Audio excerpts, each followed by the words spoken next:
오늘 바벨론의 영광과 쇠퇴에 대해서 말씀을 나눕니다. 바벨론이 하나님께서 택하시고 하나님께서 기업으로 주신 유다 왕국을 멸망시켰습니다. 바벨론이 대단한 것이죠. 그래서 이 바벨론에 대한 기억이 유대인 또는 이스라엘 백성들의 마음에서 떠나지를 않습니다. 그래서 요한계시록에 있어서도 그들이 멸망한 지 600년이 훨씬 지난 후에도 악의 상징이요 세상의 상징이요 하나님을 대적하는 것은 바벨론입니다. 그래서 그 크고 강한 바벨론이 요한계시록 18장에 보면 완전히 망하고 그야말로 바위가 바다에 던져져서 물에 빠진 같이 그렇게 침몰해 버린다.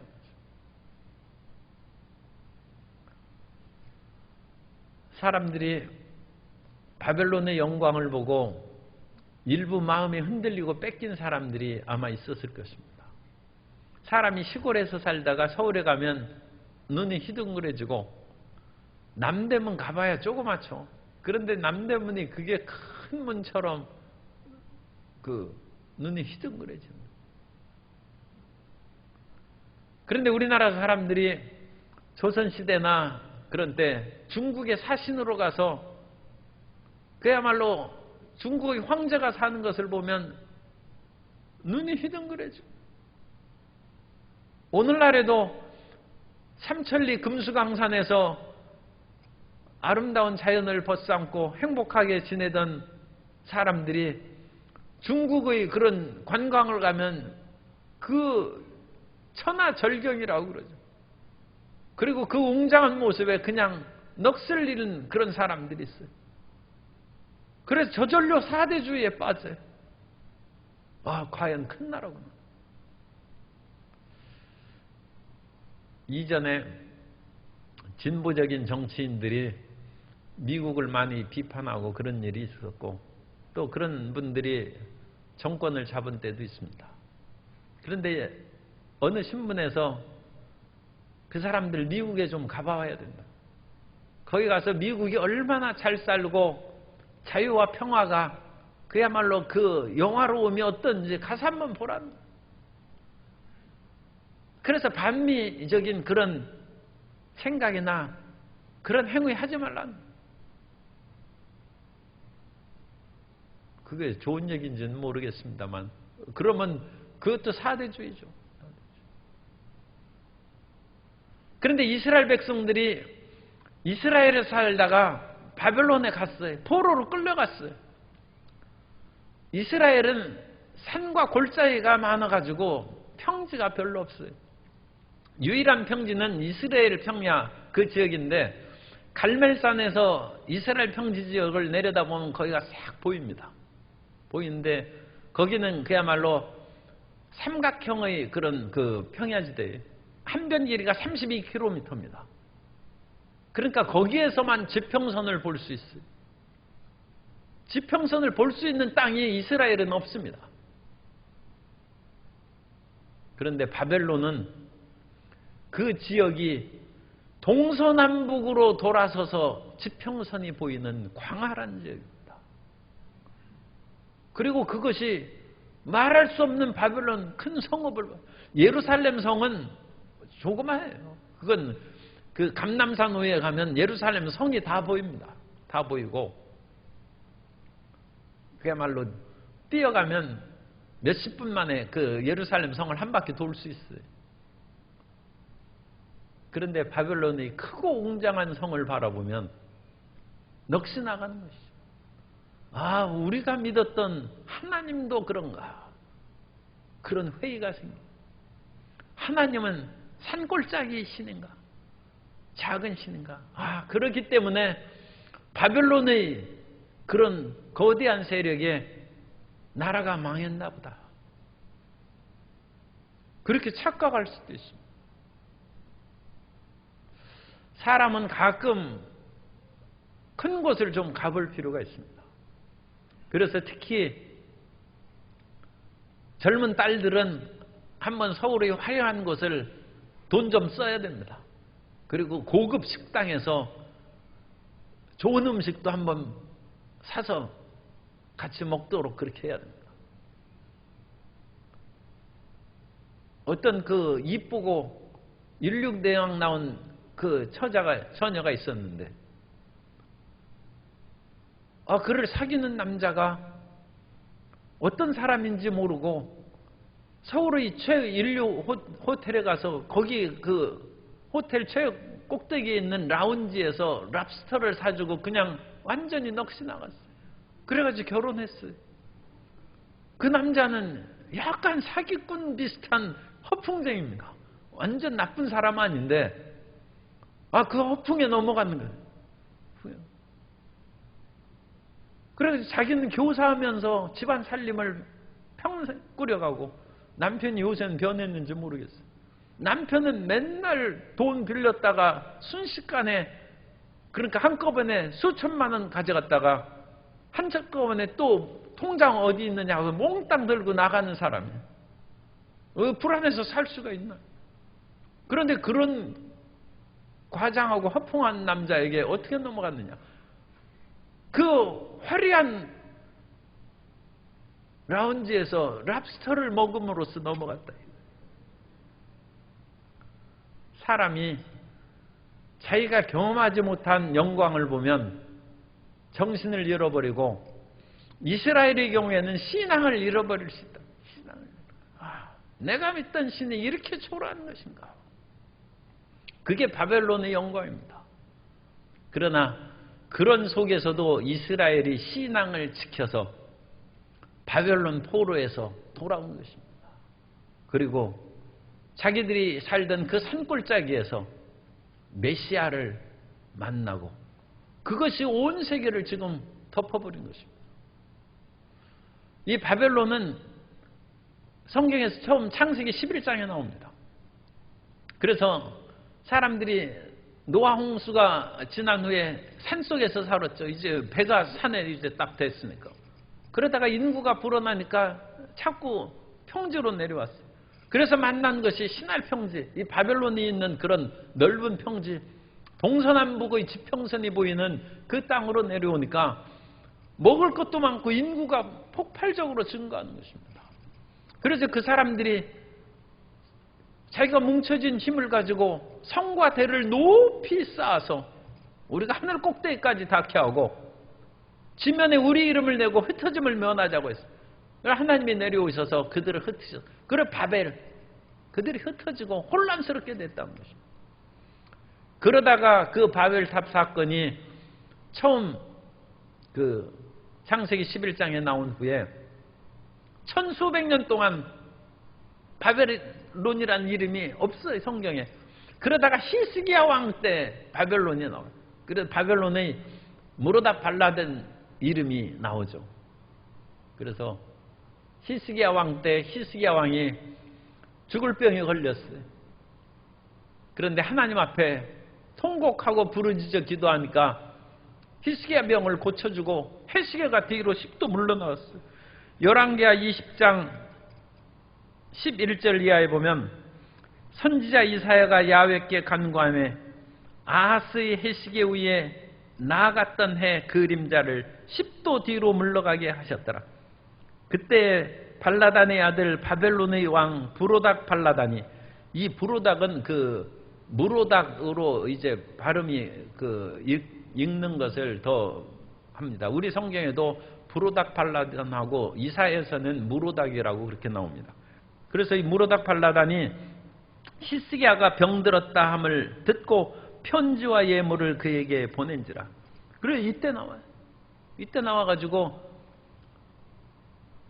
히스기야가 이 사자에게 자기 왕궁에 있는 모든 걸 다 보여줘. 아니 어찌 그렇게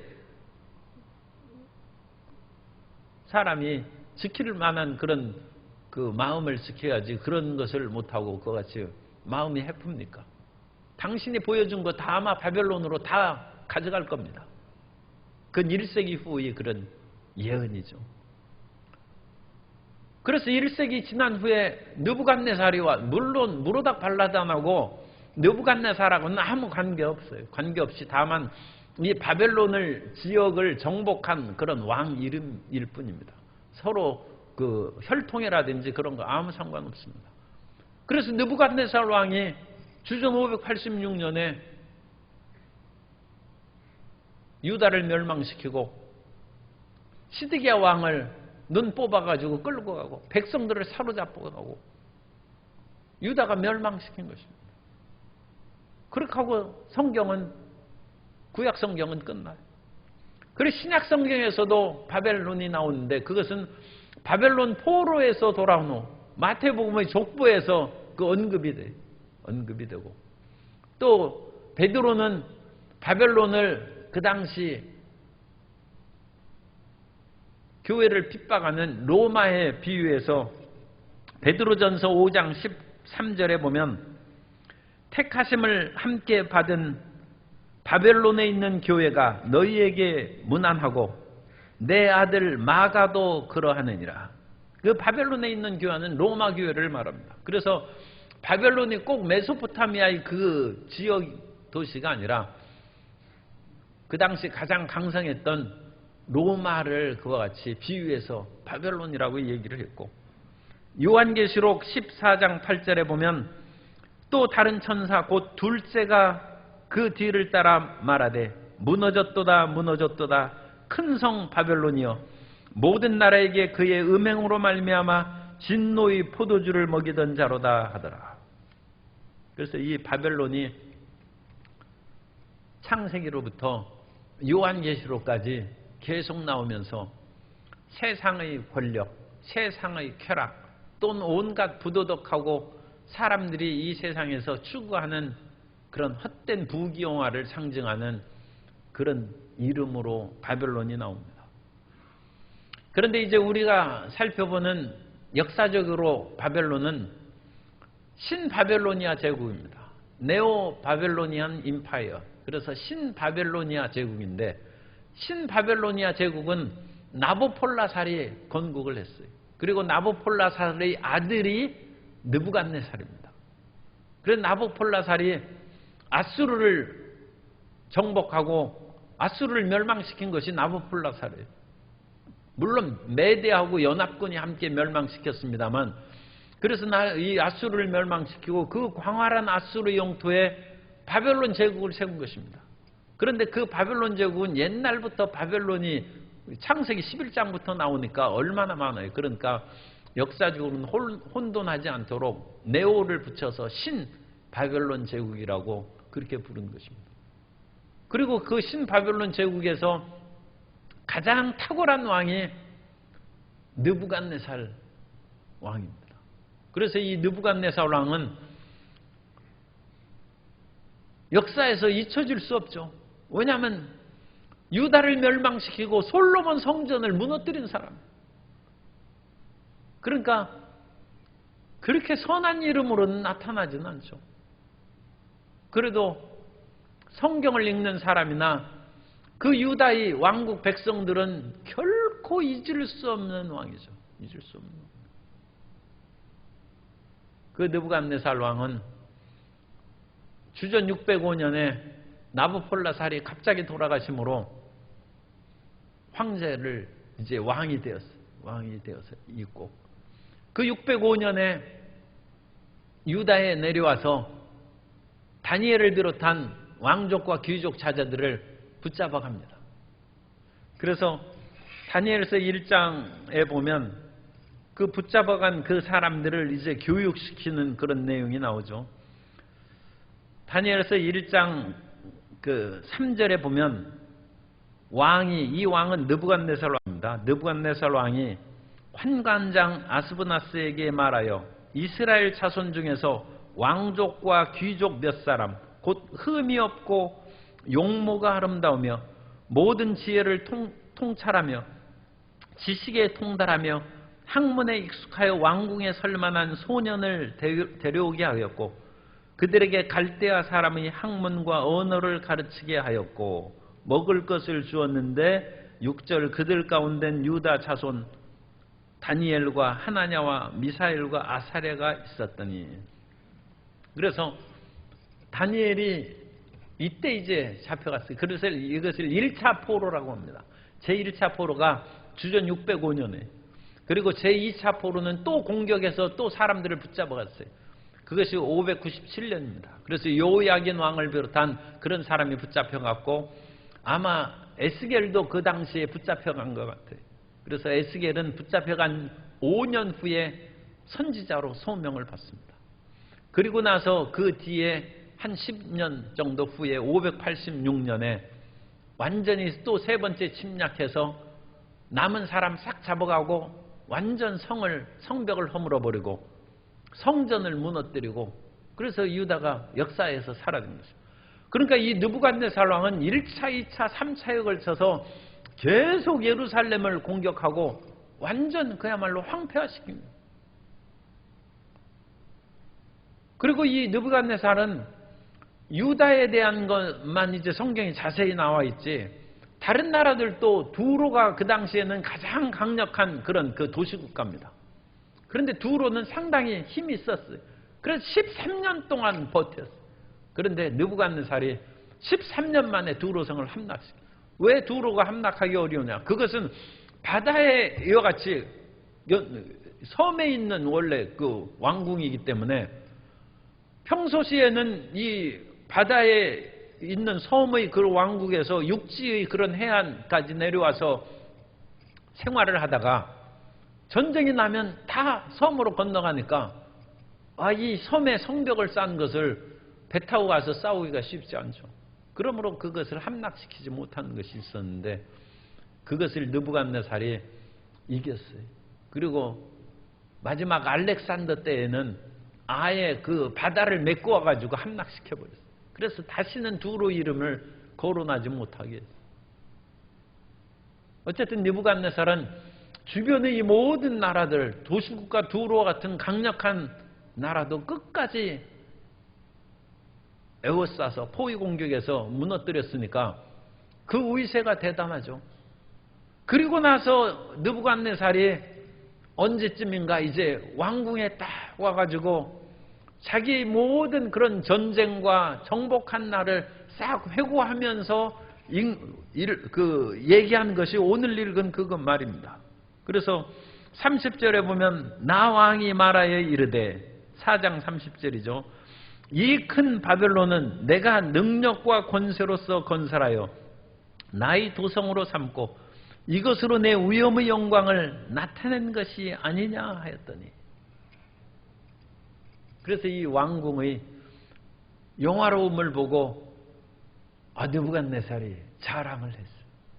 그런데 이제 자랑할 만합니다. 왜냐하면 바벨론을 성읍을 오늘날 발굴을 해보니까 이 성이 이중성벽으로 그와 같이 되어 있는데 한 바깥에 있는 성벽의 그런 그 두께가 6.5m예요. 6.5m 성 두께로 외벽이 있고 그리고 나서 7.2m 정도로 공간이 있습니다. 7m 정도 공간이 있고 그 안에 3.7m 성벽을 또 세웠어요. 그러니까 처음 성벽을 뚫고 들어오면 공간 7m가 있고 그 다음에 또 3.7m의 성벽이 또 있는 거예요. 그러니까 이 성벽을 바벨론을 공격해가요. 굉장히 어렵죠. 더군다나 이 성은 유프라테스 강물을 끌어들여 가지고 이 바깥에 있는 성벽의 주위를 이렇게 둘렀어요. 해자라고 그러죠. 해자. 조선시대에 여의도에다가 성벽을 건축하고 그렇게 딱 둘러서 했으면 병자호란이나 그럴 때 남한산성 갈 필요 없는데 그리고 외구가 쳐들어와도 그 한양에 그렇게 쉽게 함락이 안 됐을 것입니다. 그런데 이 평지에 있는 그런 물론 뭐 성벽을 에워싸긴 했습니다만 그거 해가지고는 한양을 지키기가 어렵죠. 그러니까 임진왜란 때 외적이 쳐들으니까 순식간에 함락해요. 그래서 이 해자를 둘러서 한강을 에워싸가지고 거기에서 딱 지키고 있었으면 훨씬 그럴 텐데. 어쨌든 간에 이 바벨론이 이와 같이 성벽도 이중 성벽으로 높게 만들고 해자도 둘러싸고, 또 거기에다가 성문 안으로 들어가면 그 안에 정원들과 정원들을 거치면서 넓은 홀을 거쳐서 왕이 이제 근무하는 그 어전이 나타나는 거예요. 그 왕이 근무하는 어전의 방이 길이가 52m, 폭이 17m 크기. 그래서 왕궁의 그런 이제 왕이 여러 방들과 홀과 정원을 성문으로 들어와서 들어간 후에 최종적으로 왕이 있는 그런 어전이 방의 길이가 52m라니까요. 52m가 얼마 되는지 성도님 감이 안 잡히죠. 그래서 오늘 제가 우리 성전 여기 저 문에서 여기까지 재보라고 그랬어요. 35m예요. 우리 성전 여기서부터 여기까지가, 이 계단까지가 35m예요. 35m. 그러니까 52m는 저 문에 들어와도 왕 얼굴을 잘 안 보이는지 훨씬 뒤로 지금 17m를 더 뒤로 가야 돼요.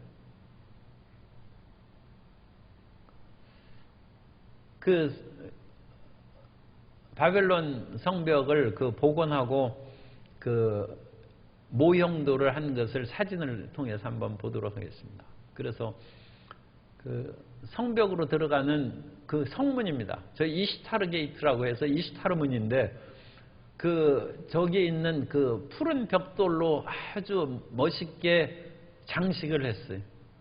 그래서 저 모형을 베를린에서 발굴한 그것을 가져가서 복원한 것입니다. 그래서 깨진 그런 벽돌이라든지 그런 것을 가지고 지금 그 지역에서 주운 것은 원래 거기다 놔둬야 되는데 독일이 다 가져갔어요. 그래가지고 저희 바벨론의 성문입니다. 그래서 성문으로 저기 들어가는 것은 이제 신년 축제할 때 수만 사람이 열지어서 들어간 거예요. 솔로몬 성전은 100평 정도밖에 안 된다고 그랬죠. 그러니까 거기 성전을 한번 본 사람이 이 바벨론 와가지고 자기들 마르둑 신전이라든지 이스타르 신전이나 신전도 또 여러 개 있어요. 거기 보면 그냥 눈이 휘둥그러지고 자칫하면 신앙이 흔들릴 수 있어요. 그러니까 우리가 꼭 그럴 절대적인 건 아닙니다. 그래서 눈을 크게 뜨고 한번 그런 큰 곳도 가보고 그래가지고 결코 흔들리지 않고 우리가 믿는 믿음이 얼마나 견고하고 확실한 것인지 살펴보고, 이미 나이가 드신 분들은 괜찮죠. 자녀들은 어릴 때 세계관이 좁죠. 그러니까 그것을 크게 볼 필요가 있어요. 다음 사진 보세요. 한꺼번에 사진을 다 보도록 하겠습니다. 저건 이제 지구라트라는 바벨탑입니다. 바벨탑인데, 이 지구라트인데 이 바벨론의 지구라트가 공중정원, 느부갓네살이 행잉 가든이라고 해서 하늘에 매달린 듯한 그런 정원을 만들었다는 그 이야기가 있습니다. 느부갓네살의 부인이 아미티스인데 그 부인을 위해서 만든 거예요. 그런데 저 공중정원을 오늘날 찾지를 못했어요. 고대 7대 불가사의 중에 하나입니다. 그런데 저기에다가 흙으로 저런 식으로 쌓고 흙을 덮고 유프라테스 강물을 끌어올려서 저기에다 나무와 꽃을 심었다는 거예요. 그러니까 먼 데에서 보면 하늘에 꽃이 핀 것이 보고, 하늘에 평지예요, 평지. 평지에서 높이 솟아오른 그 꼭대기에 풀과 나무가 있고 꽃이 피니까 이게 하늘의 정원이라는 거예요. 그래서 느부갓네살의 공중정원이에요. 그건 좀 이따 설명하고 그 다음에 또 사진 보겠습니다. 한꺼번에 다 보여요. 이것은 지금 페르시아의 수산에 있는 다니엘의 묘입니다. 저 하얗게 있는 것이 다니엘의 묘예요. 다니엘이 페르시아 수산이라고 성경에 나오고 일반적으로는 수사라고 그러죠. 거기에 묻혔다고 이제 보이는 것입니다. 그래서 오늘날 수사에 가면 또 저것을 이제 확인할 수 있습니다. 예, 됐습니다. 그래서 이 느부갓네살이 웅장한 그런 바벨론을 지금 만든 그것을 딱 보고 그 꼭대기에 올라가서 아마 이 지구라트의 꼭대기나 그런 데 가서 하면 쫙 내려다 보이죠. 그걸 보면서 스스로 자랑하는 것이죠. 아, 이 영화로운 성을 내가 만든 것이 아니냐. 내가 온 천하를 다 제패한 것이 아니냐. 그리고 자기가 만든 이 하늘에서 천상의 정원처럼 보이는 그것도 느부갓네살의 그런 자랑거리입니다. 왜냐하면 느부갓네살의 부인 아미티스는 원래 산골짜기 출신이에요. 저 메대의 그런 산에 살던 사람입니다. 그래서 산에서 살던 그런 사람이 바벨론 평지에 오니까 향수병에 걸리는 거예요. 아니 그 산속에서 그 오붓하게 이렇게 그 지내던 사람이 아무리 눈을 벌려도 산이 안 보여요.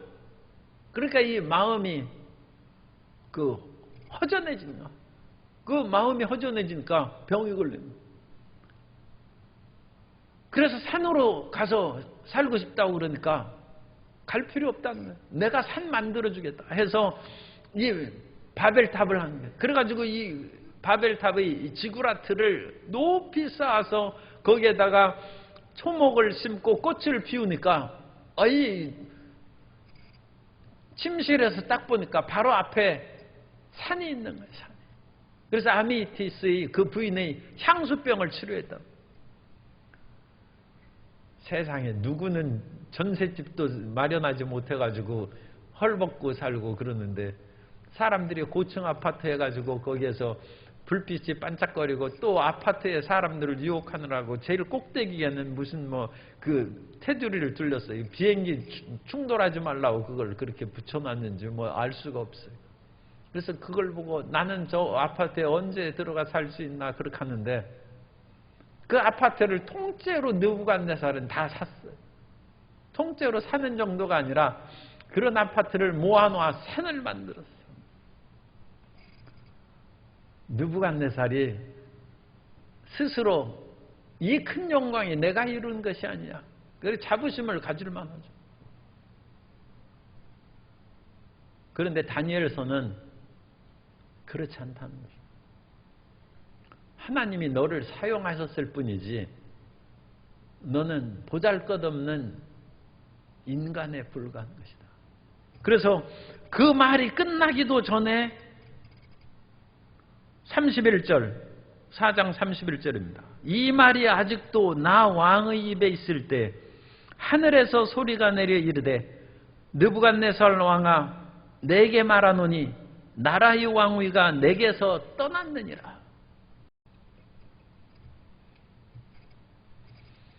여기에서 바벨론의 영광을 본 사람들이 정신을 차립니다. 바벨론의 이 엄청난 영광 그런 것들도 하나님이 주관하시는 것이고 느부갓네살 그 위대한 왕이라고 할 수 있죠.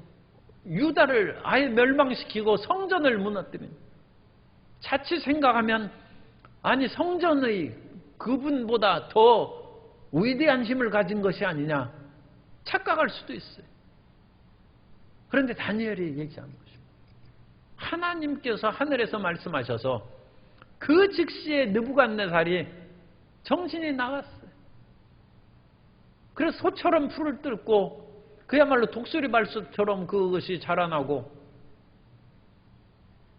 침실에 들어가서 그 넓고 좋은 집 어전이 52m라니까요. 우리 여기가 35m예요. 그 큰 그런 곳에 들어가지도 않고 정원에서 그냥 이슬을 맞으면서 사는 그런 상태가 됐어요. 하나님이 행하신다. 세상의 영화나 부귀에 마음 뺏기지 말라는 것입니다. 하나님의 영광을 그러니까 체험하고 그것을 보라는 것입니다. 보고 그 위대하심을 체험하라는 거예요. 그래서 세상의 큰 자, 권력을 가진 자, 그리고 세상에서 그 돈 많은 사람들에게 마음을 뺏기고 넘어가지 말라는 것입니다. 일본에서 제가 선교사 있을 때 그 무슨 방송인가 보니까 일본에서 굉장히 부자예요. 부자인데 그 부자의 여행 가는 것을 이렇게 그 방영을 하는 것을 제가 어떻게 우연히 보게 됐어요. 그런데 별거 없더라고요. 그 사람은 그냥 1등석을 타고 호주로 그냥 여행을 가는데 뭐 옷도 뭐 최고급 뭐 그 무슨 옷인지 어쨌든 그런 것을 입고 특별히 기억나는 것은 여행 가방이 황금 가방이더라고요. 그 여행 가방을 황금으로, 그 진짜 금이래. 아니 무겁게 여행 가는데 뭐하러 황금 가방을 들고 가요? 분실할 위험도 있고. 부자가 하는 것이 고작 그거예요. 그래서 자기 여행 가방을 황금으로 해가지고 그걸 다른 사람이 들고 그거 해가지고 바퀴 굴려가지고 딴 사람이 굴려가면 어떡하겠어요? 뭐 그 부자는 뭐 그런 거 없어져도 별 신경도 안 쓰겠습니다만, 그래서 그야말로 가장 1등석 타고 대접받고 황금 여행 가방 들고 좋은 호텔에서 그냥 들어가서 자고 그 정도예요. 그 정도. 그리고 돈 많아도 별로 특별히 내세우고 자랑할 것도 없어요. 그래서 그 굉장한 부자의 그런 그 여행 그것을 취재했는데 다른 사람들도 마찬가지였을 거예요. 어쨌든 제가 본 것으로는 부자 별 볼 일 없다는 그런 생각밖에 안 들었어요. 우리는 하늘의 영광을 바라보고 그 영원한 세계에 대한 그런 믿음으로 살아야 됩니다. 그래야지 황금으로 만든 여행 가방 들고 그거 무슨 짓이겠어요? 그거 부러워할 까닭이 조금도 조금. 그런데 느부갓네살이 이 영광스러운 것을 했는데 결국 느부갓네살이 죽은 후에는 그 뒤에 몇 명의 왕들이 이제 일어났습니다만 어쨌든 예루살렘을 멸망시킨 후에 50년 만에 바벨론 나라가 아예 망해버립니다. 망해버리는데 그 마지막 왕이 나보니두스예요. 그래서 마지막 왕이 나보니두스인데 이 나보니두스는 그 다리 신을 사랑한 사람이에요. 바벨론의 그 전통적인 최고 신은 마르둑 신입니다. 마르둑은 폭풍의 신입니다. 그래서 마르둑이 어떻게 해서 바벨론의 최고 신이 되었는가, 그것을 매년 아까 그 문에서 봤죠. 이스타로 문에서 수많은 사람이 걸어가는 그게 신년 축제 행렬입니다.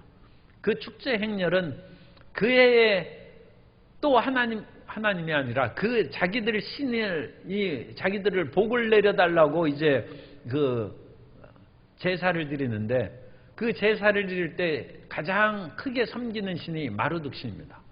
그래서 마르둑 신이 어떻게 해서 최고의 신이 되었는가를 기록한 그 글을 읽는데 그 글이 에누마엘리시. 그래서 에누마엘리시라는 그런 그 문서입니다.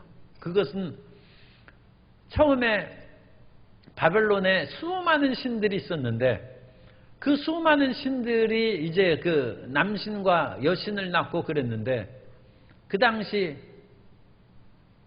최고의 남자신이 너무 신들이 많이 생기고 그 다 자식신들이죠. 그래서 자식신들이 너무 많아서 시끄러워서 내가 편히 살 수 없다. 그래가지고 자기 아내하고 상의하는 거예요. 그래서 내가 시끄러워서 이거 견딜 수가 없는데 어떡할까? 그러니까 그 아내가 티아마신이라는 여신인데 그럼 우리 다 죽입시다. 그렇게 해가지고 자식들을 다 죽이기로 작정했는데 지혜의 신이 그 말을 들었어요. 그래서 지혜의 신은 지혜는 있으면서 힘이 없으니까 거기에서 힘센 마르둑한테 얘기했어요. 그러자 마르둑이 자기 모든 형제신들을 불러가지고 우리가 죽을 것이냐 아니면 싸울 것이냐, 우리 싸우도록 하자. 그래가지고 마르둑이 자기 부모신들을 다 죽이고 최고신이 됐어요. 그러니까 이 바벨론의 그런 신화는 참 그 윤리 도덕도 없고 그런 것이죠. 그 부모신이 자식을 죽이려고 하고 자식은 그 부모신을 죽이고 그래서 마르둑이 최고신이 됐답니다. 그 최고신을 섬기는 일을 매년 바벨론에서 그 신년 축제를 하는데, 사막에서 가장 아름답게 보이는 것이 달이랍니다. 그래서 그 이슬람권의 이 중동의 그런 국기에 보면 달이 있죠. 초생달이 쫙 떠 있죠.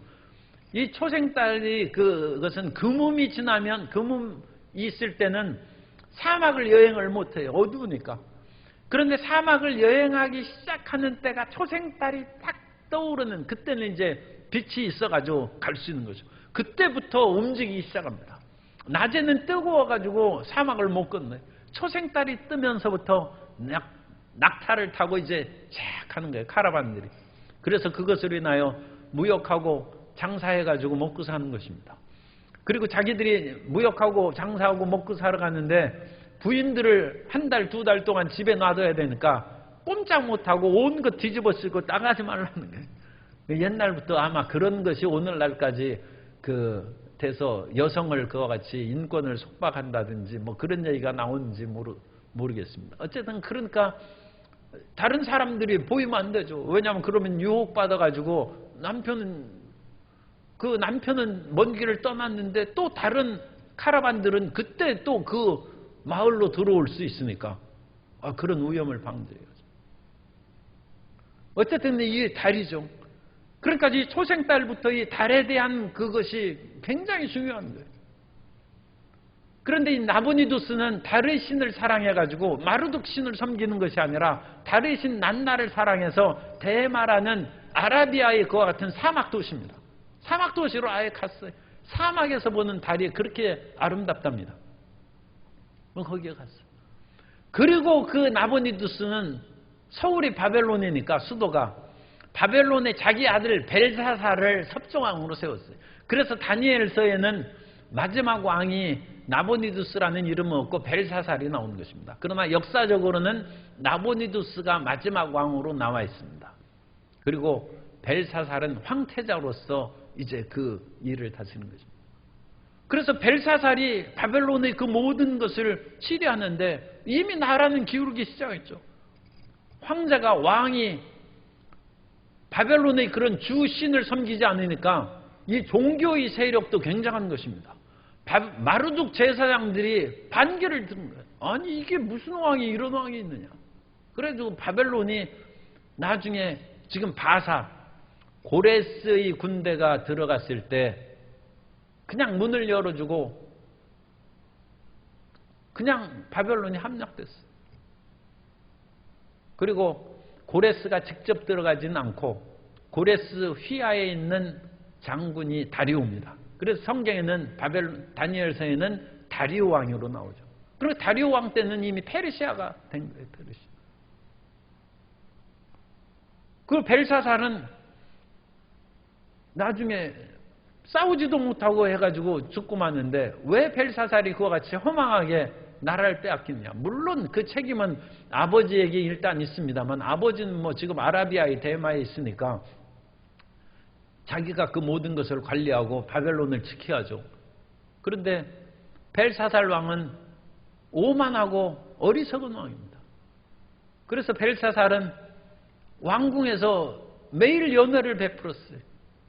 그래서 바벨론 군대가 바벨론이 함락될 때 바사는 페르시아입니다. 페르시아의 군대가 들어갈 때 중에서는 여전히 연회가 베풀고 잔치하고 있어. 이 바벨론을 지금 물이 에워싸고 있고 이중 성벽이 있고 그런데 절대 못 들어온다는 거예요. 그래가지고 여전히 연회를 베풀고 있었다는 그런 보고가 나와 있습니다. 허망하게 무너진 것이죠. 그런데 벨사살이 연회를 베풀면서 술 취하고 방탕하면 경건함이 사라지죠. 그래서 어디 좋은 거 없느냐 하니까 저 지중해 편에 있는 유다라는 나라에서 신전에서 가져온 금은 그릇이 있습니다. 그래. 그러면 그거 갖다가 우리 술을 따라 마시자. 하나님 전에 사는 그런 기명을 가지고 그거 같은 짓을 하니까 하나님이 진노하신. 그래서 손가락이 나와가지고 글을 쓰기 시작했어요. 그래서 다니엘이 그 벨사살이 보니까 기가 막힌 거예요. 다니엘서 5장 5절 이하에 보면 그때 사람의 손가락들이 나타나서 왕궁 촛대 맞은편 석회벽에 글자를 쓰는데 왕이 그 글자 쓰는 손가락을 본지라 갑자기 손가락만 나타나서 벽에 막 글을 쓰는. 이에 왕의 즐기던 얼굴빛이 변하고 그 생각이 번민하여 넓적다리 마디가 녹는 듯하고 그의 무릎이 서로 부딪힌지라. 무릎이 이렇게 덜덜덜 떤다. 얼마나 무섭고 하는지 벨사살 왕이 그냥 무릎을 덜덜덜 떨고 그 하나님이 심판하신. 그 하나님께서 이 벨사살의 그런 것이 바벨론의 지금 영광의 마지막입니다. 그러면 바벨론의 그런 영광을 하나님께서 한동안 사용하신 것이죠. 왜 사용하셨느냐? 유다가 우상 숭배하고 유다도 엄청난 죄를 지었습니다. 에스겔서에 보면 솔로몬 성전에서 사람들이 태양신을 향하여 절하고 그 속에 온갖 부도덕한 일이 가득했답니다. 하나님의 성전에서 그와 같은 우상 숭배의 죄악을 하는데 그걸 놔두겠습니까? 하나님은 옛날에 벼락을 내리기 시도하셨지만 이제는 그렇게 않죠. 하나님이 바벨론 세력을 끌어들여서 그들을 치시는 거예요. 아수르도 몽둥이고 바벨론도 몽둥이고. 그러니까 바벨론이 영화롭고 힘이 강해서 유다를 멸망시키고 성전을 무너뜨리는 것이 아니라 하나님이 무너뜨리는 것이고 하나님이 바벨론을 사용하신 것입니다. 그런데 그 바벨론이 분수를 모르고 오만하게 하나님이 성전에서 가져온 비명을 가지고 술을 따라 마시니까 천사의 손가락이 나와가지고 글을 쓴. 그래서 글을 쓴 것으로 인하여 그 내용을 보면 나라가 곧 망한다는 것이죠. 다니엘서 5장 25절 이하에 보면 기록된 글자는 이것이니 곧 메네메네 대겔 우바르시니라.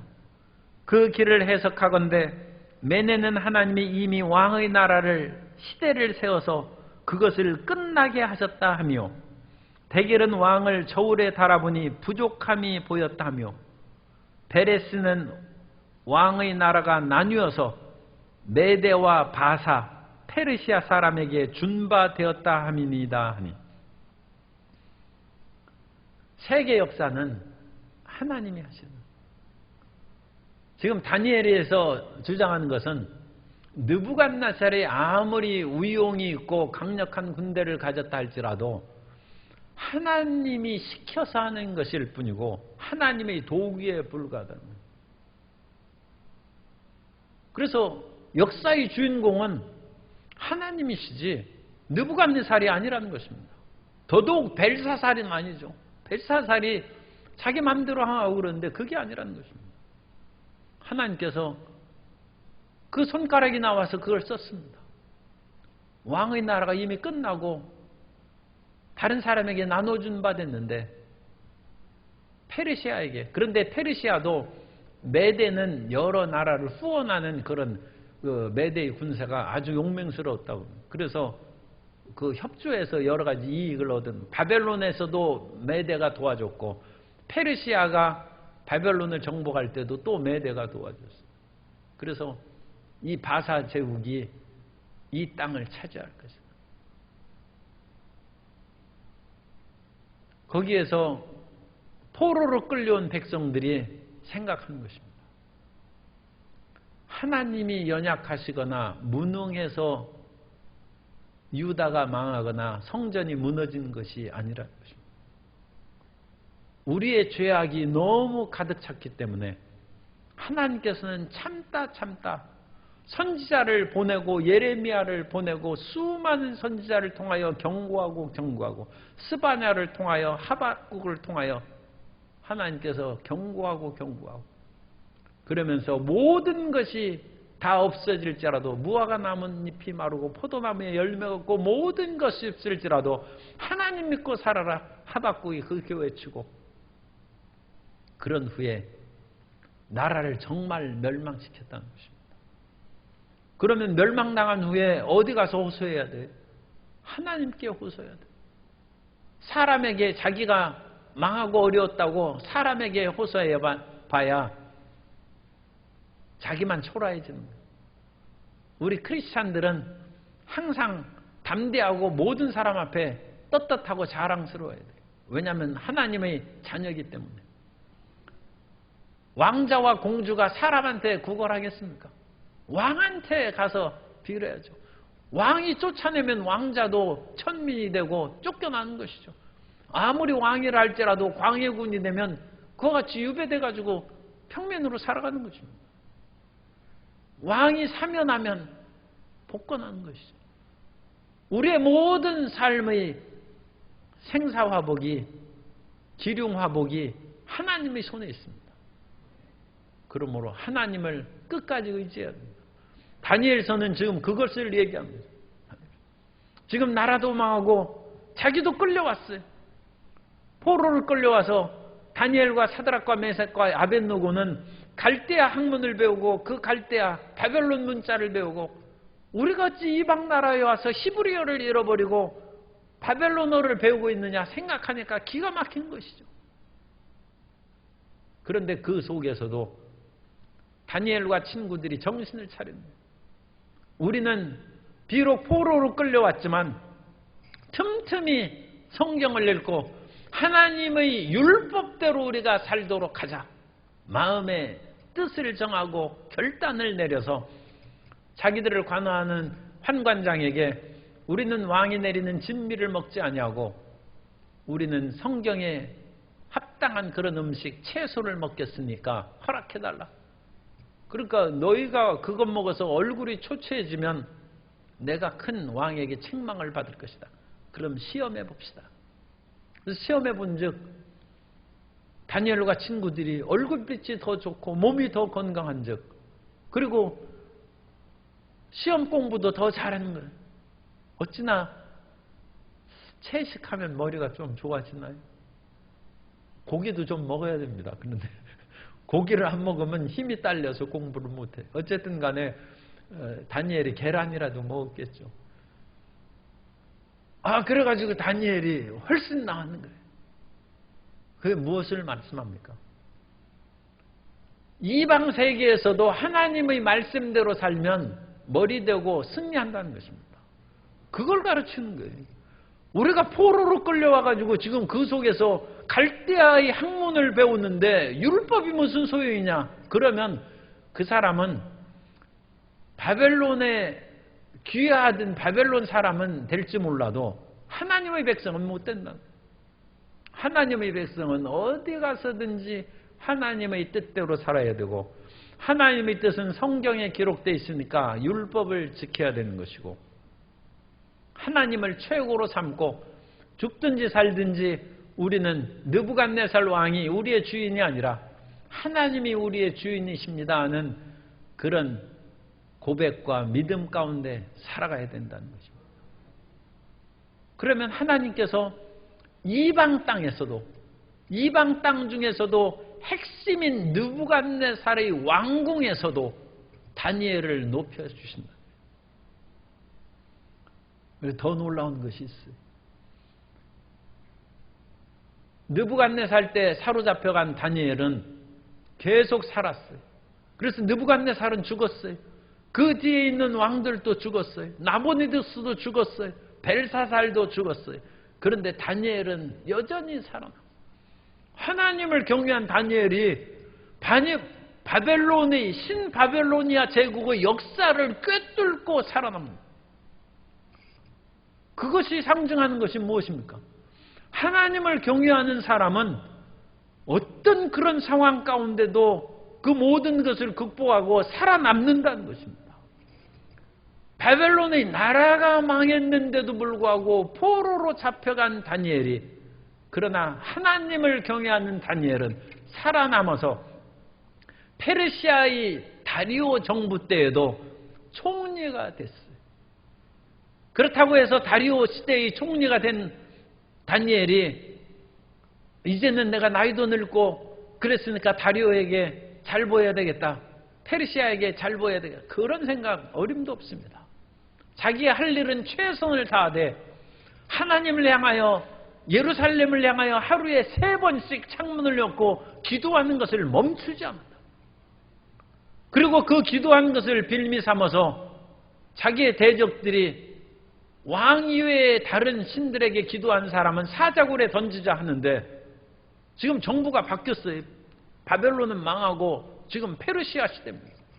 그때에도 다니엘은 나는 하나님 말씀대로 살고 하나님을 사랑하는 사람이다 해서 무릎 꿇고 계속 기도하니까 휴대폰으로 찰칵 사진 찍어가지고 다리오 왕한테 증거를 제시하니까 다리오 왕은 다니엘을 사랑하는 것이죠. 그래도 이 증거가 나온 걸 어떡하겠어요.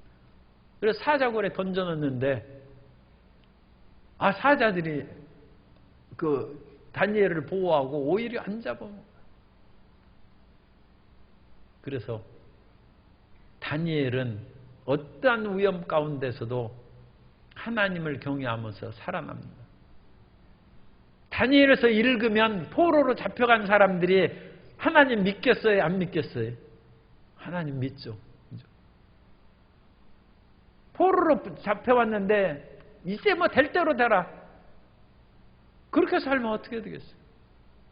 그런데 포로로 잡혀온 젊은이들이 다니엘서를 읽으면서 그래, 우리는 이방 땅에 살지라도 율법을, 성경입니다. 성경을 읽고 어떠한 왕이나 세력자의 위협이 다가와도 우리는 하나님 중심으로 살겠다.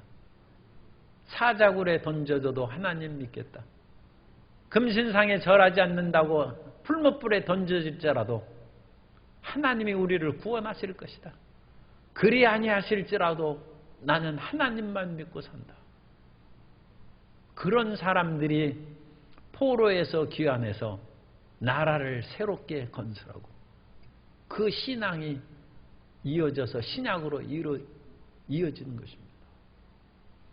세상의 바벨론의 영광은 그야말로 찬란한 꽃이 떨어지는 것처럼 떨어집니다. 그러나 하나님을 믿는 사람은 잠시 어려움이 있어도 끝까지 하나님을 붙잡고 살면 그를 살리시고 높이시는 은혜로 충만히 채워주실 줄 믿습니다.